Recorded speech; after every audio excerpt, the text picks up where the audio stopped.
काय आपण सूचना केल्या महानगरपालिकेला?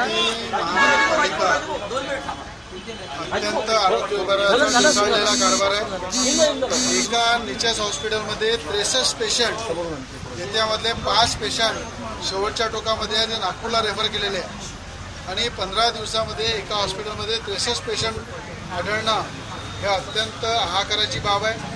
डेंग्यूसारखी महामारी बिमारी ही अमरावती शहरामध्ये फैलणं हे अमरावतीच्या महानगरपालिका प्रशासनाचं दुर्भाग्य आहे आणि याच्यासाठी मनपा आयुक्त, आरोग्य अधिकारी, निचेस हॉस्पिटल आम्ही जेव्हा व्हिजिट केली, आता 63 पेशंटला बघितलं, त्यातले 5 पेशंट तातडीने नागपूरला रेफर केले।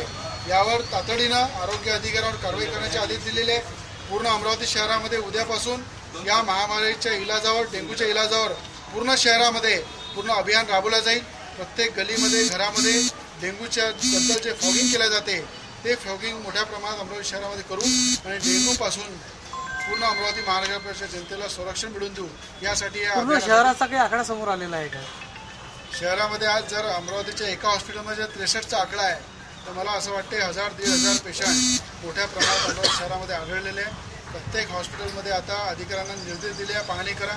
प्रत्येक एरियामध्ये फॉगच्या माध्यमातून पूर्ण यंत्रणा राबवून आरोग्याच्या पूर्ण ह्या बिमारीवर कंट्रोल करण्यासाठी संबंधित अधिकाऱ्याला आदेश देऊन मोठ्या प्रमाणात तातडीने कारवाई करण्याचे आणि ज्या अधिकाऱ्यांनी लापरवाहीमुळं आज इथे डेंग्यू आढळलेला आहे त्यांच्यावर FIR दाखल करू, सस्पेंडची कारवाई करू।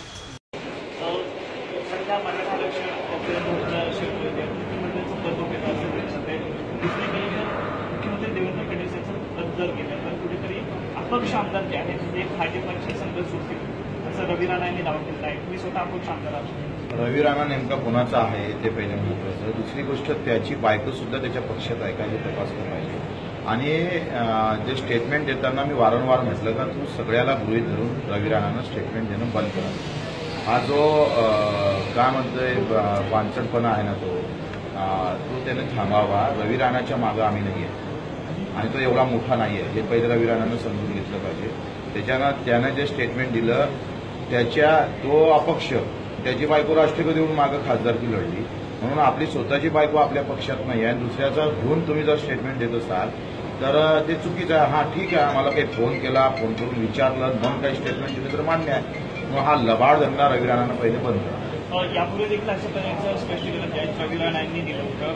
तुमच्यासोबत काही अपक्ष आमदार आहेत, त्यांच्याविषयी तुमचं काही बोलणं त्यावेळी झालं होतं का किंवा आता देखील झालं? तो एक नंबरचा लबाड आहे रवी राणा आणि त्याच्यामुळे ते लबाडी त्यानं बंद करावं। याच्यानंतर लबाडी जर चालू ठेवली तर मग प्रॉब्लेम येईल। याविषयी तुम्ही इतर आमदारांशी बोलणार नाही, याचा काही संबंधच येत नाही। माझं असं मत आहे का या सगळ्या संदर्भात आम्ही कुठल्याही आमदार, आता अर्धे अधिक अपक्ष आमदार तर सगळे पक्षातच गेलेले आहेत बऱ्यापैकी।